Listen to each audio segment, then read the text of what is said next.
दोस्तों आज podcast launch में आपका स्वागत है और आज जो हमारे साथ में गेस्ट हैं ये कहते हैं, इनका दावा है कि आप अपने पास रखिए दिग्गज स्टॉक मार्केट के, आप अपने पास रखिए चार्टर्ड अकाउंटेंट रखिए, वो जो अकाउंट चाटते हैं सीए आपके हुए, इनको दे दीजिए सिर्फ 10 साल के बच्चे जिनके पास पापा का पैन कार्ड हो, क्योंकि बच्चे जो है वो स्टॉक मार्केट में इन्वेस्ट कर नहीं सकते, और साथ में वो सिर्फ मात्र 5,000 रुपए। इनका दावा है कि अगर 5,000 रुपए के दिए वो ये 10 साल के बच्चे इनको दे दिए जाएं तो ये बच्चे जो स्टॉक पिक करेंगे, जो पैसा ये बनाएंगे, वो जो दिग्गज हैं, वो जो चार्टर्ड अकाउंटेंट्स हैं, वो नहीं बना पाएंगे। Ladies and gentleman, we have with us Pranjal Kamath. Pranjal, सबसे पहले तो आपका हम तहे दिल से स्वागत करते हैं। 1300 किलोमीटर से आप रायपुर से दिल्ली आए हैं हमारी सिर्फ एक कॉल के लिए। Thank you very much. Thank you so much for having me here sir. मैं बहुत एक्साइटेड हूँ, लुकिंग फॉरवर्ड टू इट। प्रांजल बताइए, 10 साल के बच्चे वर्सेस सीए, ये कैसे पॉसिबल है? आपकी वीडियो देखी है, 1.5 करोड़ व्यूज हैं इसके, लोग पागल हो रहे हैं इस वीडियो को देख देख कर। क्या है ये? सर मुझे ना कई बार ये लगता है अक्रॉस प्रोफेशंस ये होता है कि जैसे आज मैं, जब मेरी कंपनी वेल्थ मैनेजमेंट करती है तो कई बार ना कॉन्फ्लिक्ट ऑफ इंटरेस्ट आता है कि अगर मैं बोल दूं कि सब कुछ बहुत ही सिंपल है, कोई भी कर सकता है, तो फिर मैं कैसे कमाऊंगा। तो आई थिंक स्टॉक मार्केट में ये पिछले 40 सालों में बहुत हुआ है कि एक्सपर्ट्स हैव ग्लोरीफाइड इट कि ये बहुत ही मुश्किल है और आप खुद से कर ही नहीं सकते। जैसे कई बार ना मैं जब लॉ की भी पढ़ाई कर रहा था तो ये जान के बड़ी हैरानी होती थी कि आधे केसेस हम खुद ही लड़ सकते हैं, लेकिन प्रोसेस इतना डिफिकल्ट बना दिया गया है कि लड़ नहीं पाते, बिकॉज उसमें मिडिलमैन को अर्न करना है। तो उसी तरह स्टॉक मार्केट में भी सर हमें कोई ये नहीं बताता, हमें चार्ट्स की बात होती है, फ्यूचर ऑप्शन की बात होती है, अकाउंट्स और लंबे लंबे मैथमेटिकल फॉर्मूलेज की बात होती है, लेकिन हमें कोई ये नहीं बताता कि अल्टीमेटली हम एक बिजनेस में पार्टनर बन रहे हैं।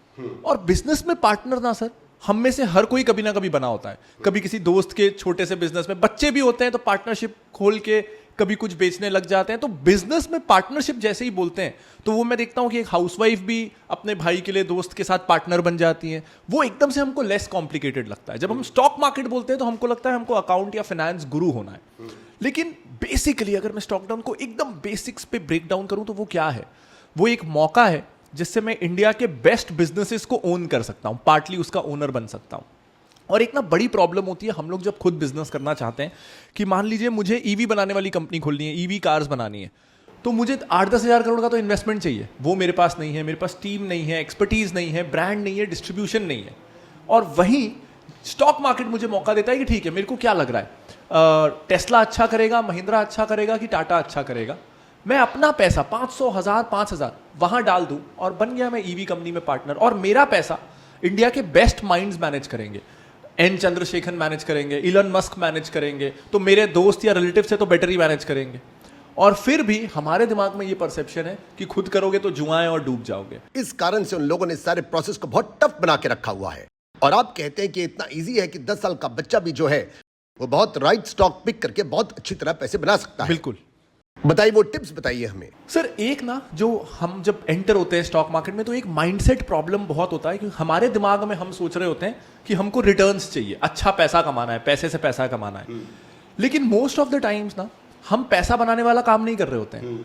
हम कर रहे होते हैं कि हम हीरो कैसे बनेंगे ऑडियंस में। हमारी ऑडियंस क्या होती है? अगर हम कॉलेज में हैं तो हमारे दोस्त, अगर हम ऑफिस में हैं तो हमारे कलीग, हमारी ऑडियंस है। और हम स्टॉक मार्केट को एक जरिया बना लेते हैं हीरो बनने का कि मैं खुद तो 10 गुना कमाऊंगा ही, इसके भी 1000 लगा के ना 10,000 कर देता हूं, फिर मेरी पूछ परख ऑफिस में बहुत बढ़ जाएगी। जिसके कारण क्या होता है सर, अगर कोई डॉक्टर है, मैं अक्सर डॉक्टर्स से पूछता हूं आप स्टॉक मार्केट में इन्वेस्ट करते हैं? वो कहते हैं हाँ। तो कौन से स्टॉक्स हैं? तो वो बोलेंगे टीसीएस, इन्फोसिस। अब एक डॉक्टर को टीसीएस, इन्फोसिस के बारे में क्या पता होगा? एक एवरेज डॉक्टर को नहीं पता होगा। उन्हें फार्मा, डायग्नोस्टिक्स, हॉस्पिटल्स के बारे में पता होता है, उसके स्टॉक्स वो नहीं लेते। एक बैंकर बैंकिंग स्टॉक्स नहीं लेता, एक आईटी वाला आईटी स्टॉक्स नहीं लेता, क्योंकि इनको अपने इस फील्ड का पता होता है कि इसमें कितनी मुश्किलें हैं। इनको लगता है कि यहाँ नहीं 10x हो सकता। एग्जैक्टली। तो जो आपने वो जो किस्सा बताया ना बच्चों वाला, उन्होंने सिर्फ एक चीज की, जब उनसे कहा गया कि आप स्टॉक्स का बास्केट बनाओ, तो बच्चे क्योंकि दुनिया से इतने कंडीशन नहीं होते, प्योर होते हैं, तो उन्होंने Disney, Barbie, Coca Cola, Cadbury इस तरह के स्टॉक्स लिए। तो उन्होंने क्या किया? उन्होंने उस चीज में इन्वेस्ट किया जिसके बारे में वो जानते हैं। आप एक आर्मचेयर एनालिस्ट बन के हम कितना भी इन कंपनियों को एनालाइज करें, लेकिन एक बच्चा ही बता सकता है कि दूसरी डॉल्स क्यों कम बिकती है और बारबी क्यों ज्यादा बिकती है, हॉट व्हील्स की गाड़ी क्यों ज्यादा बिकती है और दूसरी क्यों कम बिकती है। ये सिर्फ एक बच्चा बता सकता है। जिस सेक्टर के बारे में या तो आप पैशनेट हो, कई लोगों को बाइकिंग का शौक होता है, किसी को म्यूजिक का शौक होता है, किसी को खिलौनों का, कपड़ों का, anything that you have a hobby around, या फिर जिसको आप regularly as a consumer use करते हो, सिर्फ वहां इन्वेस्ट करते रहना चाहिए। तो इसका मतलब ये कहना चाहते हो कि डॉक्टर जो फार्मा से भागते हैं उनको बल्कि फार्मा में ही रहना चाहिए। बिल्कुल बिल्कुल। तो ना ये मैंने भी एक्सपेरिमेंट कर करके सीखा। जब मैं वर्कशॉप्स में जाता हूँ, बड़ी ऑडियंस होती है, तो कई बार ना उनसे सवाल पूछो कि आप लोग शेयर मार्केट में इन्वेस्ट करते हो तो बताओ कौन से शेयर्स हैं। फिर मैं कुछ नाम देता हूँ, तो जो वेल नोन नाम है, अल्ट्राटेक हो गया, टाटा स्टील हो गया, जिसको सब जानते हैं, बड़ी बड़ी कंपनियां, और इनको हम हमेशा सिग्निफाई करते हैं बड़े बड़े कारखानों से। तो ऐसा लगता है जितनी बड़ी फैक्ट्री उतनी बड़ी कंपनी, उतना अच्छा स्टॉक, तो खूब लोग हाथ उठाते हैं। फिर मैं उनसे पूछता हूँ कि आप में से कितने लोगों के पास कोलगेट का स्टॉक है, तो एक भी हाथ नहीं उठता। उसके बाद सवाल होता है आप में से कितने लोग टाटा स्टील का सामान डायरेक्टली कंज्यूम करते हो खरीद के बाजार जाके, तो एक भी हाथ नहीं उठता। और आप लोग कितने लोग सुबह उठ के टूथपेस्ट यूज करते हो, सबका हाथ उठता है। कितने लोग कोलगेट यूज करते हो, आधे हाथ उठते हैं, लेकिन एक भी कोलगेट का शेयर नहीं लेते। अच्छा, जो यूज करते हैं लोग उसका नहीं लेते, जिसको यूज नहीं करते उनको लगता है वही ठीक। हम सर बाटा के जूते पहनेंगे, उसका शेयर नहीं लेंगे। हमारे घरों में HUL का सामान भरा रहता है, साबुन, डिटर्जेंट, शैम्पू, सब कुछ, और सब वही यूज कर रहे हैं, सब खुश हैं। शेयर नहीं लेंगे उसका। शेयर किसका लेंगे? जो नई स्ट्रगलिंग कंपनी है, नई आई है, जो सिर्फ जिसका CEO आके मीडिया में बोल रहा है कि ये 10 गुना होने वाली है, मैं बहुत, ये प्लान है हमारा, वो वहां पे हम प्लान डाल रहे हैं, ये वो। हम लाइफ में इस तरह के रिस्क नहीं लेते। ऐसा क्यों है प्रांजल? मैं आज एक इंस्टीट्यूट चलाता हूँ पब्लिक स्पीकिंग, और साथ में मैं लोगों को, जो बिजनेसमैन हैं, जिनका बिजनेस जो सारा दिन बिजी रहते हैं, उनको मैं ट्रेनिंग देता हूँ कि कैसे अपने बिजनेस को प्रोसेस लगा करके ऑटो पायलट करना है। जी। मुझे 40% लोग कौन ज्वाइन करते हैं? जो बनिए होते हैं, अग्रवाल होते हैं, गुप्ता होते हैं, गर्ग होते हैं, जो हिंदू होते हैं। मेरे पास सिख बहुत कम आते हैं, मुसलमान बहुत कम आते हैं, क्रिश्चियंस बहुत कम आते हैं। हमारे यहाँ पर तो ये जाति प्रथा और ये रिलीजन बहुत ज़्यादा है। और आप कह रहे हैं कि जिस इंसान को, जिसका ज्ञान कम होता है, वो उसके शेयर ज़्यादा लेता है, ऐसा कैसे? सर एक मेजर रीज़न इसका ये है कि जो चीज़ें मैं यूज़ कर रहा हूँ या जिस इंडस्ट्री में मैं हूँ, जैसे मान लीजिए मैं कोई बैंक में मैं जॉब करता हूँ, तो मैं देखता हूँ कि जब मैंने बैंक ज्वाइन नहीं किया था तो मुझे बैंकिंग इंडस्ट्री कितनी अच्छी लगती थी, मुझे IT इंडस्ट्री कितनी अच्छी लगती थी। मैंने ज्वाइन किया, फिर मुझे उस इंडस्ट्री के फ्लॉज दिखते हैं कि नहीं यार बैंकिंग अच्छा नहीं है, मेरे से गलती हो गई, इसमें करियर नहीं बनाना चाहिए था। आजकल स्कोप ना उसमें ज़्यादा है। ये करियर में भी बहुत होता है हमारे साथ, हम जिस करियर में घुस जाए उसमें अपॉर्चुनिटी कम लगने लगती है फंसने के बाद। तो क्योंकि हम डेली उस इंडस्ट्री की प्रॉब्लम से जूझ रहे होते हैं जहां हम जॉब करते हैं, या जिसके प्रोडक्ट हम लेते हैं, हम बेस्ट कंपनी के भी प्रोडक्ट लें तो कभी ना कभी हम डिसअपॉइंट होते हैं। मारुति की गाड़ी से भी हम कभी डिसअपॉइंट हो जाते हैं, बेस्ट बिल्डर का घर लें उससे भी डिसअपॉइंट हो जाते हैं। तो जिस चीज़ में हम जॉब कर रहे होते हैं, जिसके हम कंज्यूमर होते हैं, हमारे दिमाग में डिसअपॉइंटमेंट्स इकट्ठी होती जाती हैं। और जो जहां हम कभी गए नहीं, यहाँ बैठ के US कनाडा अच्छा लगता है, हम कभी गए ही नहीं। मेरी बहन अभी 2 महीने पहले उसकी शादी हुई और वो US गई, तो उसको जाना ही था US किसी भी हाल में, बचपन से। अब गई तो प्रॉब्लम समझ में आ रही है वहां। मुझसे कहती है भाई यहाँ तो बहुत प्रॉब्लम है, इंडिया ज्यादा अच्छा है। हाँ। लेकिन हमने प्रॉब्लम्स देखी नहीं, टीवी में सिर्फ ग्लास बिल्डिंग्स देखी ऊंची ऊंची। स्टॉक मार्केट में भी यही हो। Everything that glitters is not gold. हाँ, जो चमकता है वो सोना नहीं होता। बिल्कुल, बहुत सारी चीजें चमक रही है। तो आप ये कहना चाहते हो, पहली तो आपने टिप ये दी है सबके सब बिगनर्स को। हमारे प्रांजल कहते हैं कि अगर आपको लगता है इस स्टॉक के बारे में मैं नहीं जानता, तो आपने नहीं खरीदना। जिस फील्ड के बारे में आपका ज्ञान है, बुद्धि है, उसी के अंदर पैसा इन्वेस्ट करो। Invest in what you consume, पहली बात। नंबर 2, इसके बाद सर एक प्रॉब्लम ये आता है कि हमको जब हम स्टॉक मार्केट, हम ना ट्रेडिशनली इंडियंस, हम गोल्ड को टाइम देने को तैयार रहते हैं, प्रॉपर्टी को टाइम देने को तैयार रहते हैं, हम उससे साल भर में डबल होने की उम्मीद करते ही नहीं है। लेकिन स्टॉक मार्केट से हमको ऐसा लगता है कि या तो ये साल भर में डबल पैसा दे, वरना मैं गोल्ड या रियल एस्टेट में ना लगा लूं, फिर तो मैं उसमें लगा लूं। तो हमारी एक्सपेक्टेशन स्टॉक मार्केट से ये नहीं होती कि हमको गोल्ड से या रियल एस्टेट से 2-4% ज्यादा रिटर्न चाहिए, हमको 50% का ज्यादा रिटर्न चाहिए। मतलब एक्सपेक्टेशन जो है स्टॉक मार्केट से बहुत ज्यादा है। मैं राकेश झुनझुनवाला का एक वीडियो देखा था, कहते हैं कि स्टॉक मार्केट में लोग अपना घर बेच के आते हैं, दुकानें बेच के आते हैं, अपनी बीवियां तक बेच देते हैं, और यहाँ पर आके बहुत एक्सपेक्टेशंस रखते हैं। इतना रिटर्न्स नहीं है जितना आप सोच के आ रहे हो। क्योंकि सर फंडामेंटली आप इंडिया के बेस्ट और बिगेस्ट बिजनेसेस में इन्वेस्ट कर रहे हो, तो ये बड़े बिजनेसेस हैं। ये 100% पर ईयर से ग्रो नहीं करने वाले। ये 20%, 15%, 25%, 30% से ही ग्रो करेंगे। इन द लॉन्ग रन अगर कोई बिजनेस 20% से ग्रो कर रहा है तो उसका वैल्यूएशन यानी कि स्टॉक प्राइस भी तो 20% से ही ग्रो करेगा। तो आपकी एक्सपेक्टेशन 15% एक वैलिड एक्सपेक्टेशन है। मैक्सिमम अगर आप अपने आप को वॉरेन बफेट समझते हैं तो आपकी एक्सपेक्टेशन 20% हो सकती है। इसमें एक और फैक्टर ये है कि स्टॉक मार्केट में आप रिटर्न के पीछे जाएंगे तो रिटर्न नहीं बनेगा, क्योंकि स्टॉक मार्केट ने पिछले 40 सालों में इस देश में 14% का रिटर्न तो इंडेक्स ने दिया है। तो मुझे पता है कि अगर मैं कुछ भी फिल्टर नहीं करूंगा, कुछ स्टॉक सिलेक्शन नहीं करूंगा तो 14% रिटर्न तो मेरा है, मैं पूरा बाजार खरीद के बैठ जाऊं, एक इंडेक्स फंड में इन्वेस्ट कर लूं। तो मुझे अगर उससे ज्यादा रिटर्न्स के लिए जाना है तो मुझे ऐसे स्टॉक्स नहीं देखने हैं जो ज्यादा रिटर्न्स दें, मुझे कुछ ऐसे स्टॉक्स हटा देने हैं जो मेरे रिटर्न को खराब करेंगे और मेरा रिटर्न 14 से 18 हो जाएगा। मुझे मिस्टेक्स को एलिमिनेट करना है मुझे, क्योंकि मल्टी बैगर जिसको बोलते हैं ना 10 गुना 8 गुना 20 गुना, that's always present in hindsight. Future देख के आप मल्टी बैगर पिक नहीं कर सकते।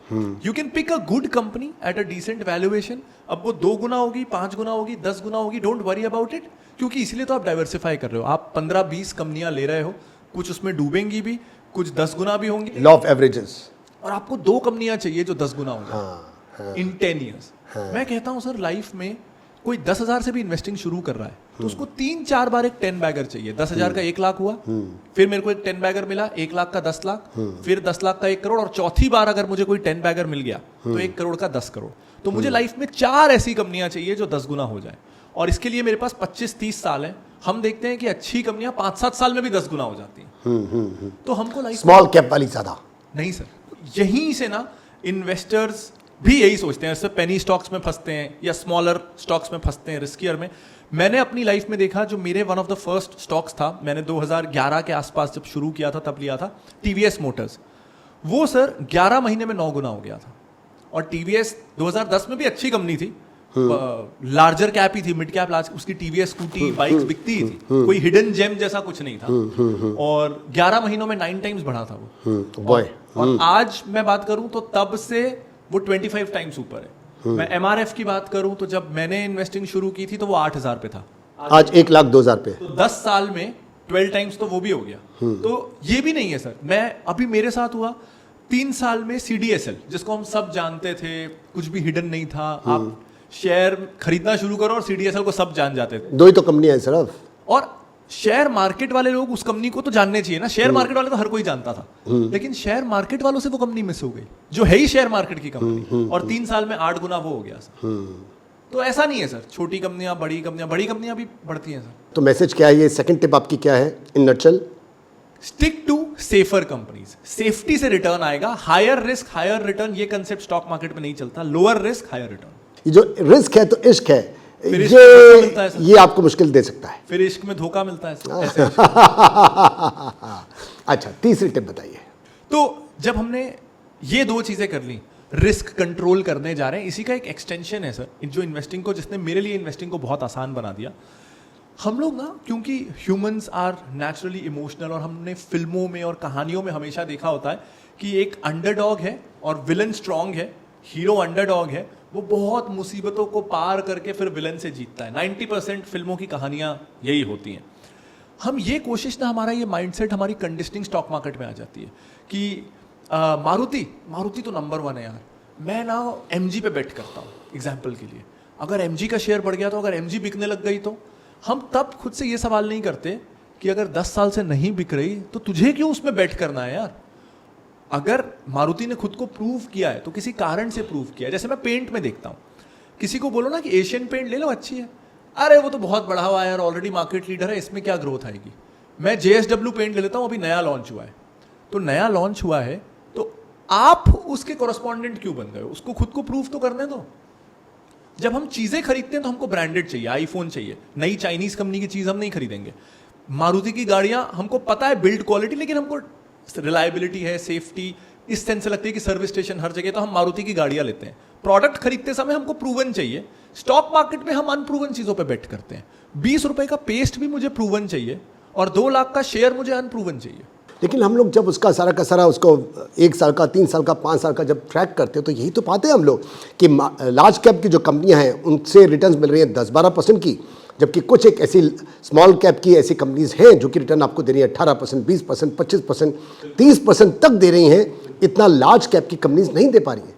जी, अब सर जब हम ये कंपैरिजन करते हैं तो ये कंपैरिजन हम हाइंडसाइट में कर रहे हैं, हम पीछे मुड़ के देख रहे हैं। हमें ये भी देखना है कि जब आप स्मॉल कैप्स में इन्वेस्ट कर रहे हो तो आप ज्यादा रिस्क ले रहे हो। अब रिस्क का मतलब ही ये है, आप 10 बार अगर वो रिस्क लोगे तो 2 बार इट विल प्ले और 7 बार 8 बार आप फेल हो जाओगे। यही तो रिस्क का मतलब है। वरना रिस्क और डेथ में यही फर्क है कि रिस्क में देयर इज अ चांस, लेकिन कुछ सक्सेस में तो गए। तो हमको स्मॉल कैप नजर में ही वो आते हैं जो पिछले साल 10 गुना बढ़ गए। एक स्मॉल कैप अगर 10 गुना बढ़ता है तो उसके पीछे 9 ऐसे होते हैं जो 10 गुना कम हो जाता है या बैंकरप्ट हो जाता है। और लार्ज कैप क्योंकि स्टेबल है, डूबते कम है, तो हम 100 लार्ज कैप देखते हैं, उसमें से 60 12-13% का रिटर्न दे रहे हैं, लेकिन स्मॉल कैप में 100 में से 6 100% का रिटर्न दे रहे हैं।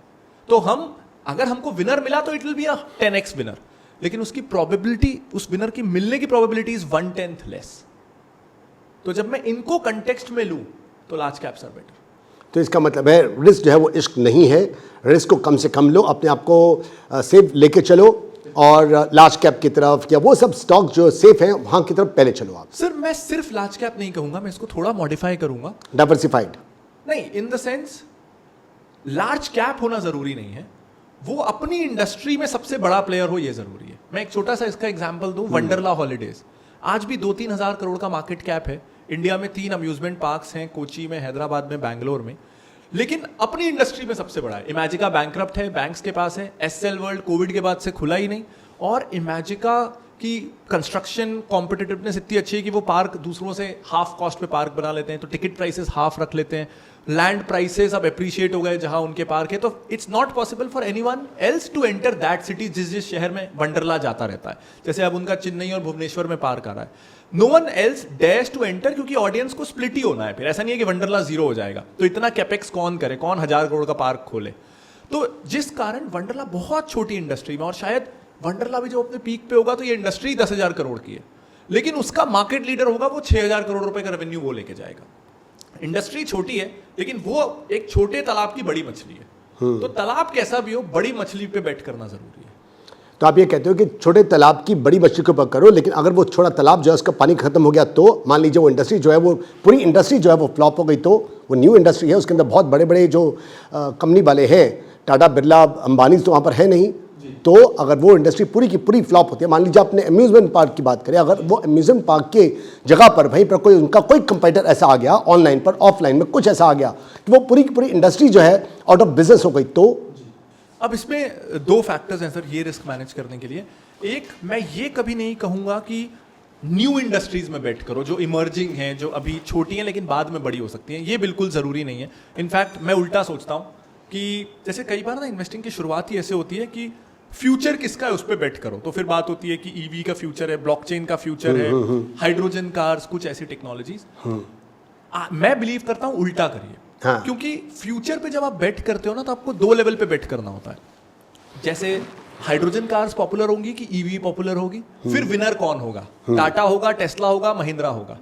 मैं कहता हूं इसको उल्टा करते हैं इस क्वेश्चन को, what is going to change के बदले let's bet on what's not going to change. क्या 10 साल बाद भी हम टूथपेस्ट यूज कर रहे होंगे?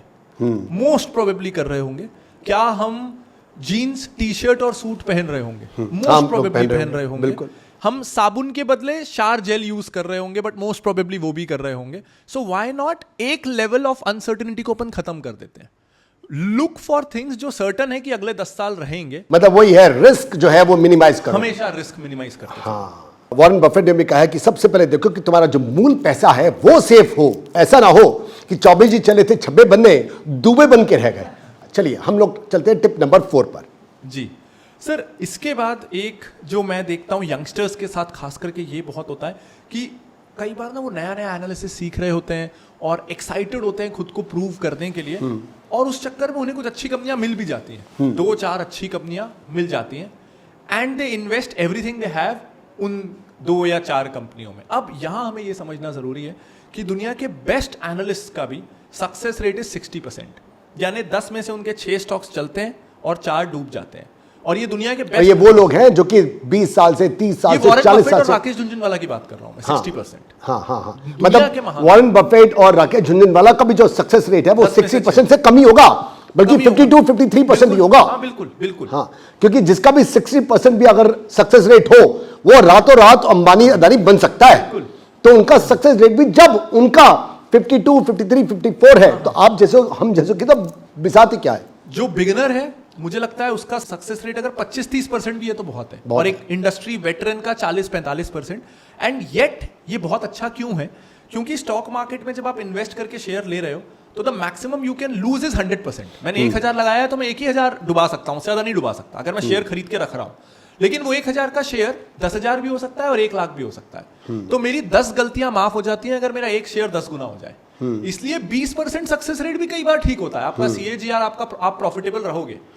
लेकिन हम क्या करते हैं, हम इन्वेस्ट ही कई बार 2 शेयर्स में कर देते हैं। मुझे पता है ये 2 कंपनियां बहुत अच्छा करने वाली हैं, और पॉकेट मनी भी, दोस्तों से उधार लेके भी यही, क्योंकि क्या होता है पैसा हमारे पास कम होता है, तो हमको लगता है 5,000 रुपए तो हैं, 2-2 शेयर मिलेंगे, कहां मैं 10 कंपनियों में लगाऊं, इन्हीं 2 में लगाता हूं, पहले इसको 50,000 कर लेता हूं, फिर डाइवर्सिफाई करूंगा। तो आपका मतलब है tip number 4 is diversify your funds. Minimum 15 share आपके पास होने चाहिए कम से कम। और वो जो मिनिमम शेयर जो है वो भी इंडस्ट्री भी डाइवर्सिफाइड हो।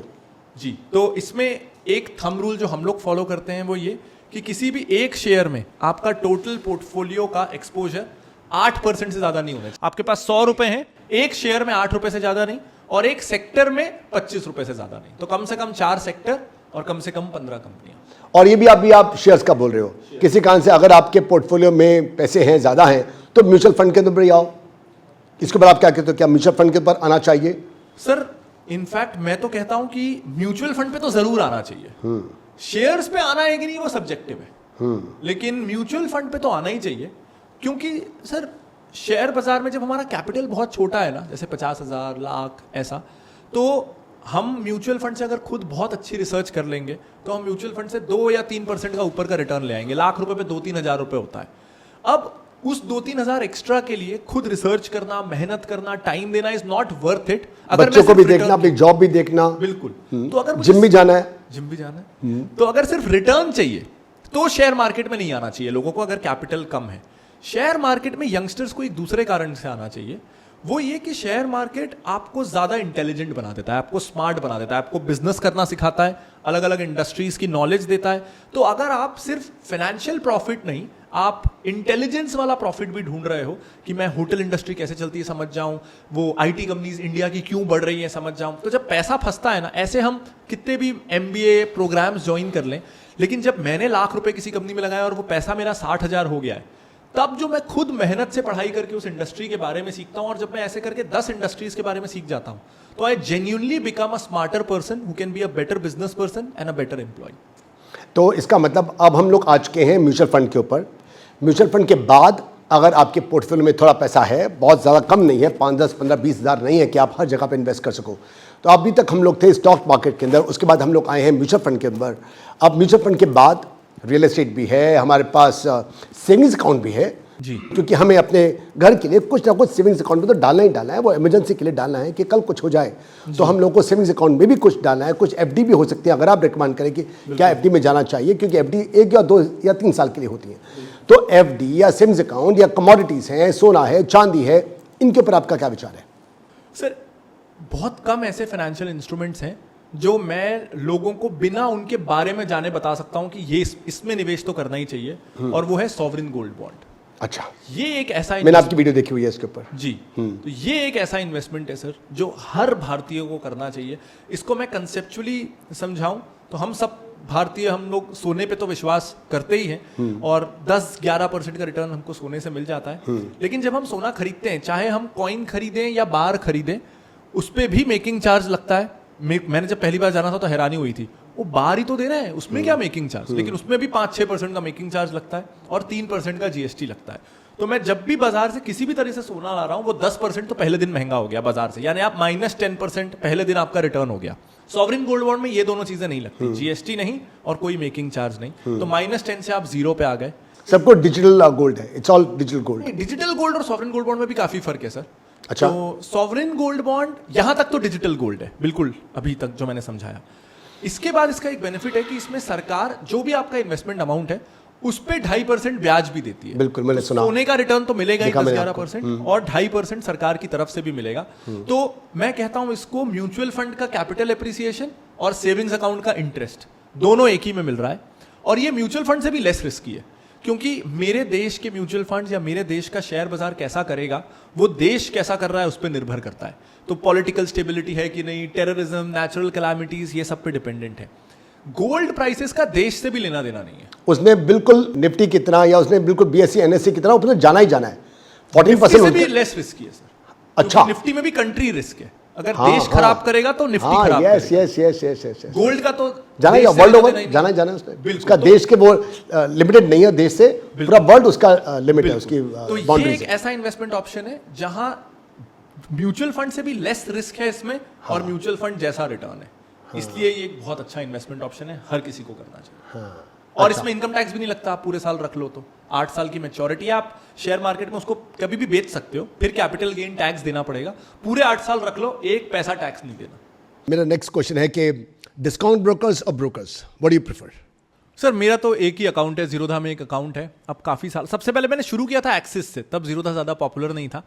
तो सर 6,000 रुपए तब अकाउंट खुलने के लग गए थे और मैंने 32 सिग्नेचर किए थे। वो खूब सारा वो सब था। फिर जब जीरोधा खुला और ऐसा हुआ कि फ्री में हो सकता है डिलीवरी, तो आई थिंक 2014-15 के आसपास शिफ्ट हुआ था। 8-9 साल से बढ़िया चल रहा है। कभी कोई मुझे बताओ, मैंने आपकी वीडियोस देखी हैं, आपके चैनल के ऊपर बिगनर्स के लिए आपने वीडियोस बनाई हैं। एक वीडियो है 1 मिलियन पर, एक है 2 मिलियन पर, एक है 4 मिलियन पर, एक है 6 मिलियन पर, एक तो है 1.5 करोड़ 15 मिलियन पर है।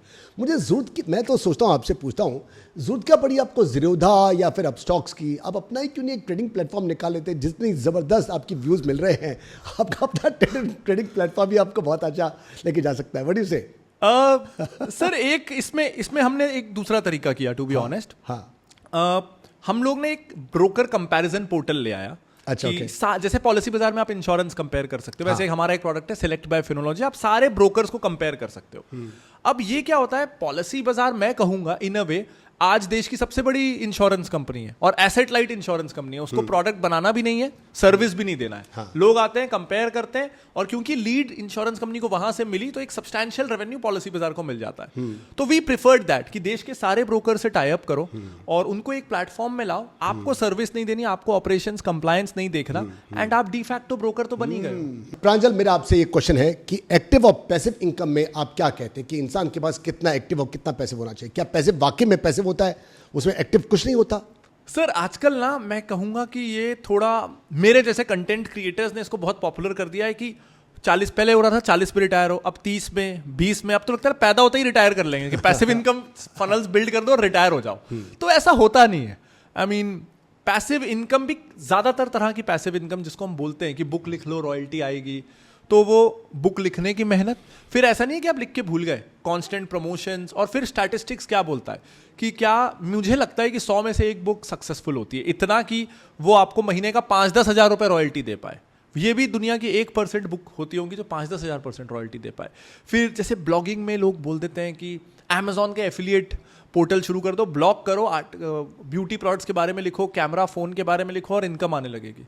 मुझे लगता है 100 लोग अगर ये करते हैं तो एक इंसान उसमें से 5,000 रुपए महीना अमेजॉन एफिलिएट इनकम कमाता हो। अच्छा, ओके जी। The chance of winning are very less. जी ओके। तो मेरा ये हमेशा से मानना है सर कि अगर आप एक्टिव इनकम के लिए मेहनत नहीं करना चाहते हैं, देन एनीवेज आप पैसिव इनकम बिल्ड नहीं कर पाएंगे। सबसे पहले तो आपके पास एक steady stream of active income होना चाहिए, उसी को तो आप लगा के पैसिव इनकम जनरेट करोगे ना। अगर कॉर्पस नहीं है, सच में पैसिव इनकम वो है सर जहां पैसे से पैसा बने। बाकी पैसिव इनकम को मैं पैसिव इनकम नहीं मानता। जहां मेरी बुक बिक रही है, जिसका प्रमोशन मुझे करना है, जिसकी बात मुझे करनी है, जहां मैं ब्लॉग लिख रहा हूं तो अमेजॉन पे सामान बिक रहा है, ये सब एक्टिव इनकम है। इसको आप कितना भी हम बोल लें, लेकिन ये है एक्टिव इनकम। पैसिव इनकम बस वो है कि मेरा पैसा पड़ा हुआ है और वो अपने आप पैसा बना रहा है, मुझे लिटरली कुछ नहीं। तो क्या पैसिव इनकम में एक्टिव होने का बिल्कुल भी कोई स्कोप नहीं है? कोई बिना एक्टिव हुए हमें पैसिव से पैसा मिल जाएगा क्या? है हमें सर, उम्र भर के लिए क्या ऐसा पॉसिबल है? हाँ सर, आप अगर हम कोई अपना स्पाउस ऐसा ढूंढ लें जिससे हमको तो वो एक तरीका है। तो गर्ल्स एक ऐसा स्पाउस ढूंढो। अच्छा, गाइस भी दोनों, हाँ? एक ऐसा स्पाउस ढूंढो जिसके पास बहुत सारा पैसा हो। बहुत सारा हो, जैसे था ना वो इंसान 60 साल का था वो, तो उसने शादी करी एक 25 साल के एक बहुत हॉटी के साथ उसने शादी करी, तो पार्टी दी, पार्टी में उसकी हॉटी सामने थी, डांस कर रही थी, तो उसके दोस्तों ने उससे पूछा जब 2-4 घूंट अंदर चले गए, यार तू कैसे हुआ यार सब कुछ, कैसे हुआ, मतलब कैसे ये, कहाँ तू 60 का, कहाँ वो 25 की, इतनी हॉटी गर्ल। कहते यार मैंने उसको झूठ बोला अपनी एज के बारे में। कहते तो भी यार तूने 50 बोला होगा, 45 बोला होगा, तब भी 25 साल की ये बेब तेरे हाथ में पड़ कैसे गई। वैसे भाई दबे तूने क्या एज बोली थी? कहते 85। तो प्रांजल का कहना ये है कि आपको अगर आपका स्पाउस अच्छा है तो बहुत सारा पैसा मिल सकता है। मतलब मैं इस रास्ते पे डेफिनेटली जाना रिकमेंड नहीं करूंगा, लेकिन अगर एक्टिव इनकम से बचना ही है तो ये एक रास्ता है। नॉटी प्रांजल कामरा। प्रांजल, हम लोग दोबारा से चलते हैं स्टॉक मार्केट के अंदर, क्या प्रेफर करेंगे, आईपीओ या फिर सेकेंडरी मार्केट? सर आईपीओ तो बिल्कुल ही नहीं, बिल्कुल ही नहीं। इसका एक बहुत सिंपल लॉजिक ये है सर कि आईपीओ में क्या हो रहा है, कंपनी का ओनर अपनी कंपनी में कुछ हिस्सेदारी लोगों को बांट रहा है, लोगों को बेच रहा है। यानी मैं कोई अपनी चीज बाजार में बेचने निकला हूं। अब जब भी हम हमारी कोई चीज बाजार में बेचने निकलते हैं तो हम किस मोटिव से निकलते हैं कि मैं लोगों को बढ़िया बार्गेन दूंगा, मेरी 10 लाख की गाड़ी है, मैं लोगों को 5 लाख में दे के आऊंगा ताकि वो 5 लाख कमा सके, या मैं सोचूंगा मैं कैसे करके इसको 15 लाख में बेच सकूं। हम अपनी जमीन बेचते हैं, 1 करोड़ की जमीन है, मैं चाहता हूं मेरे को 2 करोड़ मिले उसके, 50 लाख नहीं। तो जब कोई अपनी कंपनी में हिस्सेदारी बेच रहा है, as investors, as retail investors, हमको ये मान के बैठना चाहिए कि हमको बार्गेन नहीं मिलने वाला है। ऊपर से they have a team of experts, underwriters हैं, पीआर वाले हैं, बड़े बड़े करोड़ों के कॉन्ट्रैक्ट होते हैं पीआर वालों के, मर्चेंट बैंकर्स के। किस बात के? ताकि हर मीडिया में, न्यूज चैनल में, सोशल मीडिया में ये आईपीओ आ रहा है, फ्लैश होता रहे। तो उस LIC, पेटीएम, नाइका हम लोग देख के चुके हैं, बिल्कुल क्या हाल हुआ है तीनों शेयर्स का, हम लोग देख के चुके हैं। और ये हमेशा, ये स्ट्रक्चरली ऐसा ही होना चाहिए, क्योंकि हमेशा होता भी आया है, होता भी आया है। हाँ। वो बीच में 2 बहुत अच्छे चल जाते हैं तो बिकॉज सबका इंटरेस्ट है उसको और हाइप अप करने में, आईपीओ मार्केट को हॉट रखने में, तो जो 2 चल जाते हैं उनकी पब्लिसिटी बहुत होती है। बट स्टैटिस्टिकली जितने भी आईपीओ आते हैं उसमें से 75% 1 साल बाद लिस्टिंग प्राइस से नीचे होते हैं। तो प्रांजल मुझे बताइए, कुछ एक आपसे पर्सनल क्वेश्चन पूछते हैं। मुझे बताइए प्रांजल, अगर आपको एक स्टॉक होते, खुद एक स्टॉक होते, Okay. तो कौन सा होते? HUL। HUL? बिल्कुल, काय को, किस लिए? क्योंकि फिर मैं हर घर में होता और हर इंसान मेरे करीब होता। आज तक आपने ऐसा कोई रिडिकुलस सा, बेहुदा सा रीजन आपने सुना है लोगों से कि जी मैंने ये स्टॉक खरीदा या बेचा इसलिए क्योंकि ऐसा हुआ? मुझे ना एक लोन वाला बहुत अच्छा किस्सा याद आ रहा है। हाँ। इससे थोड़ा अलग है, लेकिन एक बार मेरे एक रिलेटिव ने मुझे बोला कि प्रांजल मेरे को ना 10 लाख का पर्सनल लोन मिल रहा है तो ले लूं। मैंने कहा आपको क्यों लेना है? नहीं लेना तो नहीं है पर वो दे रहे हैं। बिल्कुल ऐसा ही हुआ। मेरा एक स्टूडेंट था CA, उसने मुझे कहा मुझे कहीं से फंडिंग मिल रही है। मैंने कहा CEO हो तुम? कहता हाँ। मैंने कहा पैसे चाहिए किस लिए? कहता फंडिंग मिल रही है ना अनुराग। मैंने कहा लेकिन चाहिए किस लिए? कहता फंडिंग मिल रही है ना। तो मैंने कहा पैसे की रिक्वायरमेंट क्या है? कहता रिक्वायरमेंट थोड़ी है, फंडिंग है, फंडिंग से तो बिजनेस ग्रो होता है।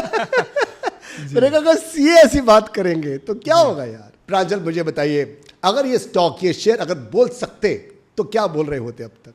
ये कहते, आई एम श्योर वो रोते होंगे कि हमें भी एक जूते या एक टी-शर्ट जितनी इंपॉर्टेंस दे, तो हम पे भी 2 घंटे तो लगा लो खरीदने से पहले। आज सुबह खरीदते हो 2 घंटे बेच देते हो यार। और एनालाइज, रिसर्च तो कर लो। 10 दुकान जाते हो जूता खरीदने के लिए तो 2 वेबसाइट चले जाओ, 4 एनुअल रिपोर्ट पढ़ लो। प्रांजल कोई आपने ऐसी कोई बेतुकी प्रेडिक्शन सुनी है स्टॉक मार्केट के अंदर कि अब ये होने वाला है, अब तो ये हो जाएगा, अब तो मार्केट गई, अब तो मार्केट ऐसी हो जाएगी, बेतुकी जिसका ना कोई सर है ना कोई पैर है? सर रोज होता है सर, बहुत लोगों के साथ रोज होता है कि अंदर की खबर मिली है, टिप मिली है, इसमें इन्वेस्ट कर ले। रोज होता है सर, इतने लोग फंसते हैं। अंदर की खबर बहुत खतरनाक है सर। अंदर की खबर आई है। हाँ। और कॉन्फिडेंस सर लोग, और 2 बार ऐसा भी नहीं होता, वो इन्वेस्टर भी 2-4 बार नुकसान खाया हुआ रहता है। हाँ। लेकिन वो 5वीं बार वो डीलर ये बोलता है कि सारा नुकसान ना इससे आपका साफ करवा दूंगा, अगर बढ़ गया तो फिर मत बोलना कि मैंने बोला नहीं था। नुकसान भी कवर हो जाएगा और डबल कमा भी लोगे, एक मौका और दे दो। हाँ। और बस उससे खरीदवाता है, खुद का बेचता है। प्रांजल मुझे बताइए, अगर आप स्टॉक मार्केट के अंदर अगर आपके पास कोई सुपर पावर होती या हो तो आप क्या चेंज करना चाहोगे अपनी इस दैवी शक्ति से? सर चेंज क्यों करना है? फिर तो मैं फ्यूचर प्राइसेस देखूंगा और आज इन्वेस्ट करूंगा। कि मतलब अब से 2 महीने के बाद या 2 दिन के बाद क्या होने वाला है? कौन सा शेयर बस ये पता लग जाए मुझे। बस 2 घंटे, चलो 2 दिन नहीं, 2 घंटे में क्या होने वाला है मैं अपने आप मुकेश अंबानी बन फिर जाऊंगा। मैं सर उससे पैसे इतने कमा लूंगा ना कि फिर टैक्स वैक्स होगा, CSR होगा, तो फिर अच्छे काम सब तो कर बाकी हो लेंगे, जाएंगे। सब दे देंगे हम लोग जी। जितना टैक्स चाहिए ले लो, जितना इनकम टैक्स चाहिए। 2 घंटे बाद क्या होने वाला है मुझे बस इतना पता लग जाए। बिल्कुल। 2 घंटे, बस 2 घंटे काफी है। बिल्कुल सर। प्रांजल, हम लोगों ने अदानी नाम का एक बबल देखा अभी फूटते हुए। अदानी के अलावा कोई और बबल भी देखा है आपने जो बहुत तेज फूला और फिस करके आउट हो गया? मुझे ये अप्रोच में कई बार ऐसा लगता है कि जैसे कई बार क्या होता है, आज ये अभी अदानी में है, आज से 6 महीने पहले Adani was the biggest hero. और मैं कहूँगा बिजनेस का अप्रोच जो है वो बबल होना ना होना इज डिफरेंट, लेकिन अंबानी ग्रुप का भी सिमिलर है कि आप हाई रिस्क बेट लो, बैलेंस शीट को लेवरेज करो। जब जियो के लिए इन्वेस्टमेंट चाहिए था तो debt equity ratio was high, balance sheet was leverage, बहुत सारे लोन्स थे। अब इस हाई रिस्क अप्रोच में क्या होता है कि इफ इट वर्क्स वेल, आप लेवरेज्ड हो, आपके इंटरेस्ट पे आउट्स बहुत हैं, अगर इट वर्क्स तो इट लुक्स लाइक क्या जीनियस है ये। और फिर यंगस्टर्स उनको सुपर हीरोज मान के कि ये लेजेंड है, उस तरीके का बिजनेस अप्रोच अपना लेते हैं। ऑन द कॉन्ट्ररी, यही अप्रोच से कौन कौन डूबा है हम नाम गिनते गिनते थक जाएंगे। SR वाले रुइयाज इस अप्रोच से डूबे, SL ग्रुप इस अप्रोच से, वीडियोकॉन ग्रुप एक समय हर तरफ था, बिल्कुल यही प्रॉब्लम आया, ओवर लेवरेज्ड। हम देखें यूनिटेक, यही अप्रोच था, लेवरेज वाला अप्रोच था। तो उन्हीं अंबानी जी की भाई अनिल अंबानी, यही अप्रोच था, लेवरेज वाला। सो कई बार क्या होता है जब आप हाई रिस्क अप्रोच ले रहे हो, समटाइम्स इट वर्क्स, लेकिन उसके पीछे कितनी बार इट हैजंट वर्कड। तो ये सब, ये जो मैं 5 नाम लिया, ये सब अपने अपने समय के बबल थे इन अ वे, हाईली लेवरेज्ड। लेकिन उस आज मैं देखता हूं बायजूस में क्या हो रहा है। आपको लगता है बबल्ड है ये? बिल्कुल बिल्कुल। इंडिया के टॉप 1 और 2 स्टार्टअप में है ये? बबल में तो स्टार्टअप नहीं सर, मुझे लगता है टॉप पे ही है अक्रॉस हाँ। All businesses in India. हाँ। क्योंकि मुझे ना सर बहुत ऐसा वाइब आता है इससे कि it's a sales company in disguise of an education company. तो बिल्कुल ठीक जा रहे हो आप, बिल्कुल ठीक जा रहे हो। जी, तो sales company, it's a sales company. It's a sales company. तो वो जैसे कई बार क्योंकि सीधा सीधा पिरामिड स्कीम्स बैंड हैं, हाँ। तो you need an excuse of a product. तो आज भी हम 20,000 की, कई बार कुछ कंपनियां सीडी बेचती हैं 20,000 50,000 की कंप्यूटर सीखने की, तो it's an excuse of a product. वो 200 रुपए की भी सीडी नहीं है। बायजूस लगातार 2005 से बढ़ता जा रहा है, बढ़ता जा रहा है, बढ़ता जा रहा है। 2015 में जब लोगों ने अपनी ऐप लॉन्च किया, उसके बाद से बढ़ता ही जा रहा है, बढ़ता ही जा रहा है, बढ़ता ही जा रहा है। और इसकी मेरे ख्याल से इवैल्यूएशन अभी होनी चाहिए करीब 15-20 बिलियन $। और ये हाफ हो गई है, पीक पे 48 बिलियन थी, 40 टच कर चुका है ये। 48 बिलियन थी। कब थी ये? अभी 1 साल की बात होगी ये? 1.5 साल पहले थे। हाँ, oh my God, it had touch 47 47 billion $। Yes. और अब कितनी है? अब जैसा मुझे पता है कि 23-24, एग्जैक्टली 50% नीचे। तो आपको लगता है बायजूस जो है ये बबल्ड है? बिल्कुल। और इससे पुराना वाला है सहारा, वो खत्म ही नहीं वो तो होगा। खत्म ही हो गया। तो प्रांजल, आपको आज तक की सबसे ज्यादा most valuable piece of advice कौन सी मिली है, कैसे मिली है, कब मिली थी, क्या फायदा हुआ आपको? सर एक जो जिससे अब मैं बहुत ज़्यादा पिछले 6 महीनों से मैं मेंटली बहुत रिलैक्स्ड रहा हूँ, एक किताब है stranger in a lifeboat by Mitch Albom, मेरे फेवरेट ऑथर भी हैं वो। तो उस किताब में एक कोट था, और मैं जल्दी मोटिवेट नहीं होता हूँ सर लाइफ में, लेकिन उससे हो गया हूँ मैं, और 6 महीने से it's constantly in my head. उसमें कहानी ये है कि एक भक्त भगवान से पूछता है कि हम इतनी चिंता क्यों करते हैं, वाई डू वी वरी, हम हमेशा जो हमारे कंट्रोल में नहीं है उसके बारे में क्यों सोचते रहते हैं। तो भगवान जवाब देते हैं टू फिल अ वॉइड, एक वैक्यूम है हमारी लाइफ में, उसके लिए। तो वो पूछते हैं भगवान से कि क्या वैक्यूम है, तो वो बोलते हैं कि the vacuum of faith. You don't have faith कि सब ठीक होगा, मैं हूं और दुनिया है, तो मैंने तुम्हें बनाया है, तो I worry for you, I will take care of you, so you stop worrying and start acting. तो वही जो कर्म करो फल की चिंता मत करो कहने का। All is well, all is well. अपने आप को बोलो फेथ है, होप है, होप है, होप है, all is well, all is well.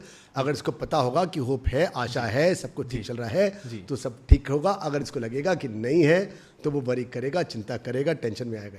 I think sir Indians के लिए, मेरे लिए भी ये जो भगवान से कनेक्ट हो गया ना कि यू आर वरिंग बिकॉज तुमको मुझ पे भरोसा नहीं है, तो इस कारण ना मैं अपने आप को कैच कर पाता हूं कि नहीं चिंता नहीं करना है। वरना मैं भगवान को डाउट कर रहा हूं, मैं खुद को डाउट नहीं कर रहा हूं, मैं भगवान को डाउट कर रहा हूं। तो अगर मेरे को भगवान को डाउट नहीं करना है तो मुझे चिंता नहीं करनी है। This has worked really well for me. तो मुझे चिंता नहीं हो रही है सर 6-7 महीनों से किसी भी चीज। प्रांजल, आपने खुद भी तो गलतियां की होंगी, कोई ऐसी बेवकूफ़ी जो आपने की हो स्टॉक मार्केट के अंदर? जी सर, कर के सीखते हैं सर। तो आज से कुछ साल पहले यूट्यूब पे भी ये है वीडियो जहां मैंने सबसे मैंने आपको अभी बातों में बताया था कि 1997-98 में जब मैं गारमेंट्स में था तो मुझसे इतनी ज़बरदस्त गलती हुई, इतनी बड़ी हुई कि मैं ऊपर से नीचे आ गया था। ऐसी कोई गलती भगवान की कृपा से उतना ड्रास्टिक वैसा नहीं है, लेकिन जो एक बहुत बड़ा ब्लंडर मुझसे हुआ जिससे लोगों का भी काफ़ी नुकसान हुआ वो ये कि एक वीडियो में मैंने कह दिया था कि येस बैंक ना 90-95% करेक्ट हो चुका था, और मैंने ये कहा था कि अगर इसको सच में कोई बचा लेता है, अगर सच में ये रिकवर हो जाता है तो यहाँ से रिटर्न्स फिर बहुत अच्छे होंगे। तो मैं अपने पोर्टफोलियो में थोड़ा सा 1-8%, 2% इसमें रिस्क ले रहा हूँ कि 1-2% डूब गया तो फर्क नहीं, लेकिन अगर चल गया तो ये 10-20% मेरे पोर्टफोलियो का पार्ट हो जाएगा, 10 बैगर हो सकता है। तो ये मैंने कहा था, जिसके कारण बहुत सारे लोगों ने इसमें इन्वेस्ट किया था और उन्हें काफ़ी नुकसान हुआ था।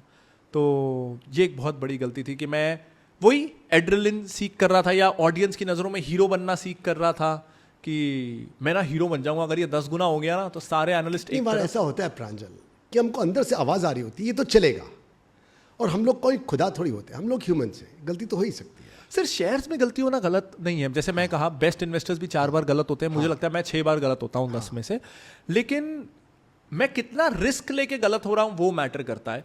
ये बेट ही ऐसा था जिसका सक्सेसफुल होने का चांस 5% था, तो ये बेट मैंने ऐसा ले लिया जिसमें 95% फेल होना वाज गिवन। हाँ। तो ये बेट में रिस्क बहुत हाई था, ये नहीं करना, और मैं अपने पैसे पे करता था। प्रेडिक्शन गलत हो गई। मैं सर प्रेडिक्शन क्यों करना स्टॉक मार्केट में, मुझे प्रेडिक्शन ही नहीं करना चाहिए मुझे लगता है, और मैं अपने पैसों पे करूँ ना, मुझे जो करना है मैं जाके वीडियो में क्यों बोला है, तो वो एक बहुत बड़ी, तो आज भी उसका अपॉलॉजी वीडियो है सर। हाँ, अपॉलॉजी वीडियो डाला आपने जी, तो अभी भी है वो। वेरी गुड, वेरी गुड, बहुत बढ़िया, बहुत बढ़िया। प्रांजल के अंदर एक नेक इंसान भी है सर, वो सो ही नहीं पा रहा था मैं, इतना बुरा लग रहा था। अंदर टिस होती है यार, एक चुभन होती है कि मुझसे कुछ गलती हुई। बिल्कुल। हाँ प्रांजल, कोई ऐसी अनएक्सपेक्टेड चीज जो आपने देखी स्टॉक मार्केट में जो आपने सोचा था कि बिल्कुल नहीं होगी और हो गई? सर मुझे बिल्कुल नहीं लगा था कि कोविड की वेव आ ही रही है, अभी इंडिया में कोविड एंटर हो रहा है, और मार्केट कोविड इंडिया में आता अच्छे से लॉकडाउन वगैरह लगता उसके पहले से ही काफ़ी गिरना शुरू हो गया था। मुझे बिल्कुल नहीं लगा था कि अगले 6 महीने या 8 महीने मार्केट उठ सकता है। मुझे लगा था अभी तो कोविड बढ़ रहा है, अभी तो दूसरे देशों में सेकेंड वेव की न्यूज़ आने लगी थी। तो मेरे साथ में हुआ था, मैंने अपने सारे म्यूचुअल फंड बेच दिए, सारे स्टॉक बेच दिए मैंने मार्च के अंदर 2020 में। आपकी क्या प्रेडिक्शन थी? सर हम लोग खरीद रहे थे, क्लाइंट्स को भी बोल रहे थे खरीदो, हम भी खरीद रहे थे। मार्च 2020 में जब मार्केट गिर रहा था तो हम लोग ने खूब खरीदा। प्रांजल, चलते चलते लास्ट में हमारी ऑडियंस के लिए क्या मैसेज है आपके पास? सर मैं एक ये चीज़ ज़रूर कहना चाहूँगा कि कई बार ना जब हम अपने सपनों के पीछे दौड़ रहे होते हैं तो पहली कोशिश और दूसरी कोशिश में हम रुक जाते हैं, चाहे एंटरप्रेन्योरशिप हो, कंटेंट क्रिएशन हो, अलग अलग चीज़ों में। और यहाँ हमको रियल लाइफ से थोड़ा सीखना चाहिए कि जब हम पहली बार साइकिल चलाते हैं तो गिरते हैं, स्विमिंग करते हैं तो डूबते हैं, पहली और दूसरी बार में तो फेलियर का चांस सबसे ज़्यादा होता है। अगर हम गिर गए और फिर सोचे इस चलने से गिरते हैं तो मैं चलूंगा नहीं, तो हम चल ही नहीं पाएंगे।